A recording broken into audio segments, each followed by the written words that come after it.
Phrase नहीं संभाला या गुम कर दिया है, तो ये कतई तौर पे मुनासिब बात नहीं है।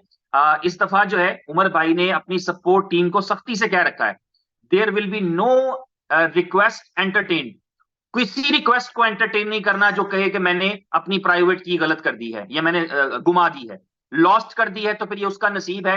अगर वो इतना ही इसको इजी लेता है या इतना ही रिस्पॉन्सिबल है तो इसमें कुछ किया भी नहीं जा सकता। वो एक ऑप्शन होती है कि आप प्राइवेट की को रीसेट करा देते हैं ब्लॉकचेन पर जाकर, जिससे आपका वॉलेट बैलेंस लूज हो जाता है, वो भी नहीं करने की जरूरत कि चलो जो पीछे हो गया वो तो सही, आगे से चलो बेहतर हो जाए, ऐसी भी ऑप्शन देने की जरूरत नहीं। तो इसलिए ये पूरी एहतियात करनी है कि प्राइवेट की स्टोर करवाएं, और इसीलिए दिन भी मिले हमें, हमारे पास ये दिन है, ऐसी कोई अफरा तफरी नहीं मची अभी। यानी कंपनी ने कितने दिनों से वो लाइव कर रखी है, ताकि सुकून से तसल्ली से जो है अपने वॉलेट को डाउनलोड करवाएं और उसके अंदर सीक्रेट फ्रेज और सिक्योरिटी की जो है उसकी सेव कराएं। सीक्रेट फ्रेज 12 लफ्ज हैं, उनको बेशक कागज पे लिख के लैमिनेशन करा के घर के संदूक में रख दें, आपकी चॉइस है, उसको अपने आप को ईमेल कर लें, अपने आप को व्हाट्सएप कर लें, और दुनिया में आपके अलावा किसी के पास वो नहीं होनी चाहिए।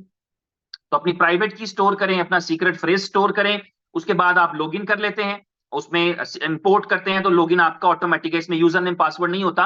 अगर आप कोई पासवर्ड रखना चाहें या फिंगर लगाना चाहें तो आप लगा सकते हैं। आपके इस वॉलेट के अंदर एक लॉग आउट का ऑप्शन भी होगा।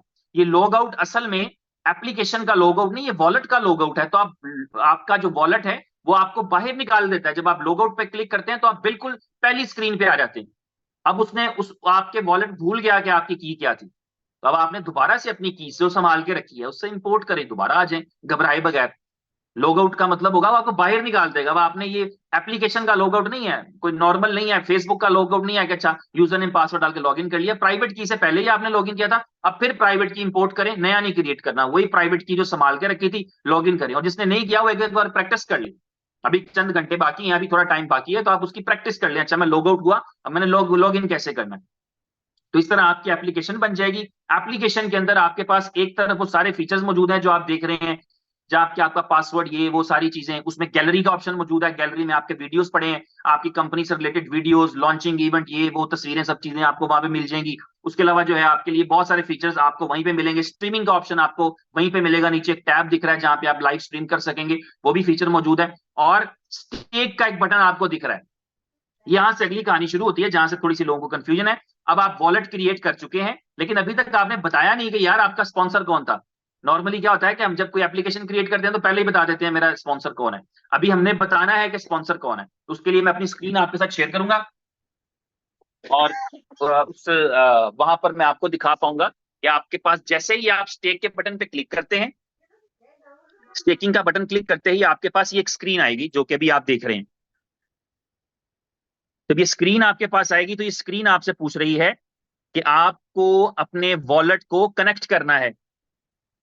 अब आपने सिर्फ इस पे BFIC सेलेक्ट करके इसको कनेक्ट कर लेंगे, क्योंकि जब आप अपने वॉलेट में ऑलरेडी मौजूद हैं तो आपने स्टेकिंग का बटन दबाया था और उसने पूछा कि जो बैलेंसेस, क्योंकि आप अपने जो BFIC गोल्ड नेटवर्क की ऐप है उसमें बैलेंस डाल चुके हैं, उसमें आप अपना टॉपअप कर चुके हैं, आपको आपके कॉइन दिख रहे होंगे, आपका टोटल बैलेंस दिख रहा होगा कि आपके पास कितना बैलेंस है। आपने 10 कॉइन रखे हैं, 100 कॉइन रखे हैं, या आपने जो है वो कितने रखे हैं वो आपके पास आपके वॉलेट में दिख रहा होगा। तो आप वॉलेट कनेक्ट करेंगे तो ही सिस्टम को पता लगेगा कि इस वॉलेट के साथ या इस वॉलेट एड्रेस के साथ अब मैं ये अकाउंट क्रिएट करने जा रहा हूं। अकाउंट क्रिएशन यहां पर होनी है, ठीक है। तो यहां पर आप जो है वो BFIC की चेन के साथ या अपना वॉलेट जो है कनेक्ट कर लेंगे। जैसे ही वॉलेट कनेक्ट करेंगे तो आपके पास एक फॉर्म खुल जाएगा, और वो मैं आपके साथ अभी शेयर कर देता हूं। जो आपका फॉर्म है, ये आपके पास फॉर्म खुल जाएगा। इसे कहते हैं स्टेकिंग प्रोफाइल क्रिएट करना। तो आप अपना स्टेकिंग प्रोफाइल क्रिएट करेंगे, जिस प्रोफाइल को क्रिएट करते हुए आप बताएंगे कि आपका यूजर नेम, आपका फुल नेम क्या है। इसे जो है वो आपको एप्लीकेशन में दिखेगा, फिर आपको भी दिखेगा और आपके स्पॉन्सर या आपके अपलायंस को भी दिखेगा, अगर आपने सब्सक्रिप्शन नहीं ले रखी होगी अपना हाइड करने वाली तो। और उसके बाद अपना यूजर नेम आप सेलेक्ट करेंगे, 4 डिजिट से लेके 10 12 14 की कोई लिमिट होगी, इन बिटवीन आप अपना कोई प्यारा सा यूजर नेम रखेंगे। और जब अपना यूजर नेम रखेंगे तो आप उसके बाद अपना ईमेल एड्रेस कंफर्म करेंगे, उसके बाद अपना फोन नंबर कंफर्म करेंगे। बाय डिफॉल्ट शायद IP के एतबार से, क्योंकि मैं UAE में बैठा हूं तो ये दुबई का नंबर दिखा रहा है, आप जहां जहां बैठे होंगे तो आपको बाय डिफॉल्ट वो वाला फ्लैग दिखा देगा और वो वाला कोड दिखा देगा। तो अपना फोन नंबर आप ऐड कर देंगे। और अब यहां पर बात आएगी कि आपको अपना रेफरल ID जो है, अपने स्पॉन्सर का रेफरल ID देना है। ठीक है। तो यहाँ पर नॉर्मली क्या होता है कि आपके पास ये लिंक आता है तो लिंक से खोल लेते हैं। अदरवाइज हमें ये भी कर सकते हैं कि हम एक मैसेज बनाएंगे, उस मैसेज में हम पर्टिकुलरली अपना जो है वो यूजर नेम मेंशन कर देंगे। यहाँ पर हमारे पास इंपॉर्टेंट चीज है जो समझने वाली, वो ये है कि हमारे पास दो यूजर आईडी जनरेट होंगे। अगर मैंने अपना यूजर आईडी रखा, फॉर एग्जाम्पल मैंने अपना यूजर आईडी रखा Z123 फॉर एग्जाम्पल, या जी सीनियर रखा, तो मेरे दो रेफरल कोड जनरेट होंगे। एक पे जी सीनियर के साथ आर होगा, डैश आर, और एक पे होगा जी सीनियर डैश एल, यानी लेफ्ट साइड। यानी दो रेफरल मंजिल क्यों कोड काम हर करता यूजर के पीछे पीछे। जनरेट होंगे। एवरीवन हाँ हैव चीजें। Will have two user names, two referral IDs. तो हमारी दो रेफरल आईडीज होंगी। बनाएंगे हम एक ही यूजर नेम सेट करेंगे, लेकिन हमारे अकाउंट में दिखेगा कि हमारे लेफ्ट वाले के साथ डैश एल है, हमारे राइट वाले के साथ डैश आर है।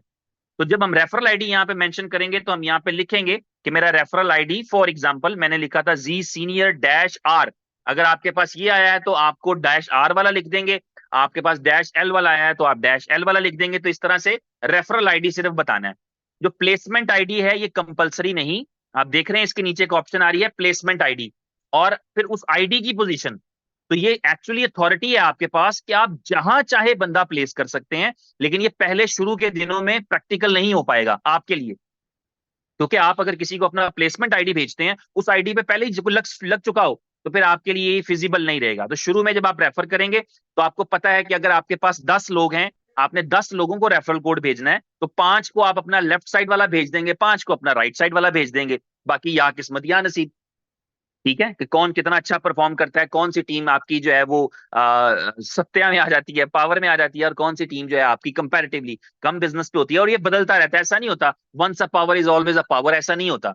बाज वक्त ऐसे होता है कि एक आपकी टीम पहले दिन के अंदर इतना बड़ा बिजनेस का पहाड़ खड़ा कर देती है, आप कहते हैं ये मेरी पावर हो गई, लेकिन आप दूसरी आपको वीकर लग रही होती है, लेकिन आप हफ्ते बाद देखते हैं तो पता लगा है वो पावर आगे बढ़ नहीं पाई और वीकर उससे बहुत आगे निकल गया, वो पावर बन गई। तो ये बाइनरी के अंदर वीकर पावर का कॉन्सेप्ट चलता रहता है एट वंस, यानी कि एक दफा में नहीं तय हो जाता कि ये पावर है और हमेशा पावर रहेगी, वो बदलता रहता है आपके बिजनेस की स्पीड पे। किस तरफ कौन बंदा आपकी टीम में, कौन ऐसा बंदा जिसमें जज्बा हो, शऊर हो, जिसमें काम करने का हौसला हो, जिसको जो नीडी हो, जिसको जरूरत हो और वो कुछ करना चाहता हो बड़ा हो, कब वो बिजनेस डालना शुरू कर दे और कब वो सबके रिकॉर्ड तोड़ जाए, कुछ पता नहीं लगता।